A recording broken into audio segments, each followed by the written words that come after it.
I can say from my own experience that I feel the sport of free falling and base jumping specifically is very misunderstood. And I think it's very safe for us as humans in our own experience to either stigmatize or dismiss something we don't understand. And I do it in my own life experience. I feel like I've done that in the world of base jumping too, before I met people in the sport and actually saw what motivated people to take risk.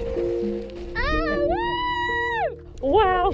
These people are actually scared doing this. And I think that's the biggest misconception that I had before I knew anything about the sport. I think that's the biggest misconception anybody has who's an onlooker and might not have someone they know in their circle of friends that base jumps, is that people are scared to jump off cliffs. And that's kind of the point, right? So it's not about, let's go see how far we can push the envelope. It's about, I'm really scared to go do this, and I want to go face my fear head on, and I'm going to do that by going up and going to the edge of a cliff and taking a few deep breaths, being scared as hell, and then being like, okay, I can do this, and then jumping off.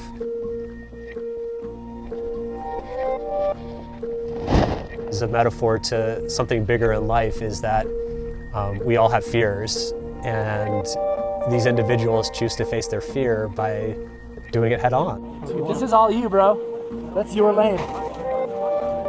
If there's anything for onlookers of the sport to identify with, is that exact feeling, and that's kind of what transcends the gap between people who don't base jump and people who do, is there's this common thread of fear, and we face fear every single day in life. It looks different in some forms, right? Maybe you're afraid to quit a job, maybe you're afraid to start a job, maybe you're afraid to end a relationship, maybe you're afraid of public speaking. I mean, fear is fear. And whether it's fear you're feeling from getting up in front of a classroom and speaking, or whether it's the fear you're feeling standing at the edge of a cliff knowing you're about to jump off, it's still fear, and it looks the same. It's just being induced by different situations. In that regard, people who don't base jump actually have something in common with base jumping. It's the common thread of fear. That's the biggest misconception anybody has who's an onlooker and might not have someone they know in their circle of friends that base jumps, is that people are scared to jump off cliffs.